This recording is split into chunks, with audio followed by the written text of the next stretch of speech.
ഇതുപോലൊരു കറി ഉണ്ടെങ്കിൽ ഉണ്ടല്ലോ ഊണിന് പിന്നെ വേറെ ഒന്നും വേണ്ട കേട്ടോ.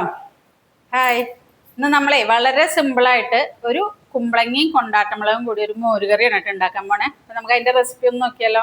ഒരു കഷ്ണം കുമ്പളങ്ങ എടുത്തിട്ടുണ്ട്. ഇനി ഒന്ന് നമുക്ക് കഴുകി വെച്ചതാണ് കേട്ടോ നന്നാക്കിയിട്ട്. ഇതിലേക്ക് ആവശ്യത്തിന് കുറച്ച് വെള്ളം ഒഴിച്ചാൽ മതി, ഒരുപാട് വെള്ളം ഒഴിക്കണ്ട. കുമ്പളങ്ങയിൽ വെള്ളം ഉണ്ടാവും. വളരെ കുറച്ച് വെള്ളവും ഉപ്പും ഇട്ടിട്ട് നമുക്കൊന്ന് വേവിച്ചെടുക്കാം. കൊണ്ടാട്ടമുളക് ഇടുന്നുണ്ട് കേട്ടോ, അപ്പം അത് കാരണം ഉപ്പ് ഇത്തിരി കുറച്ചിട്ടാൽ മതി. അപ്പോൾ കുമ്പളങ്ങയൊക്കെ വേവിച്ചെടുത്തിട്ടുണ്ട് കേട്ടോ. ഇനി നമുക്കിത് ഒരു ചട്ടിയിലേക്ക് വെളിച്ചെണ്ണ ഒഴിച്ചു കൊടുക്കാം.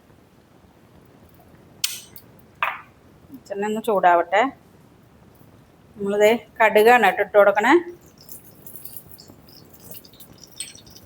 കടുകൊന്ന് പൊട്ടട്ടെ കേട്ടോ. എന്നിട്ട് നമുക്ക് ഉലുവയും മുളകും ഇടണം, കറിവേപ്പില ഇടണം.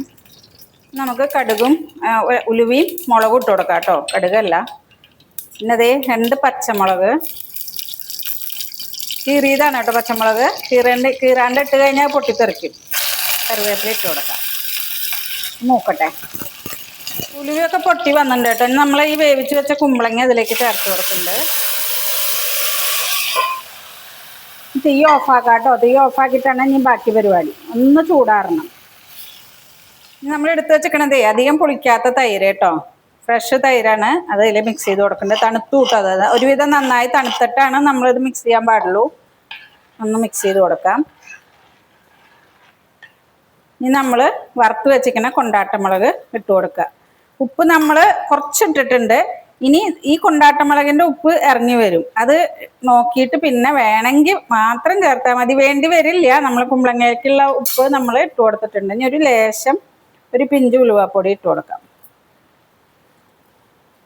നമ്മുടെ അടിപൊളി കറിയാണ് കേട്ടോ. നല്ല ടേസ്റ്റാണ്, സിമ്പിളുമാണ്. അപ്പോൾ ഒരു അടിപൊളി കറിയാണ് കേട്ടോ. പെട്ടെന്ന് ഉണ്ടാക്കിയെടുക്കാം. പെട്ടെന്ന് ഇപ്പോൾ ഒരു ഗസ്റ്റൊക്കെ വന്നാൽ ഒരു ഒഴിച്ചുകറി നമുക്ക് പെട്ടെന്ന് തയ്യാറാക്കാൻ പറ്റും. കൊണ്ടാട്ടമുളക് വീട്ടിൽ വേണം. ബാക്കി ഇപ്പോൾ കൊണ്ടാട്ടമുളക് മാത്രം വെച്ചിട്ട് ഇത് ചെയ്യാം കേട്ടോ. അടിപൊളിയാണ്, സൂപ്പറാണ്. എല്ലാവരും ട്രൈ ചെയ്ത് നോക്കും.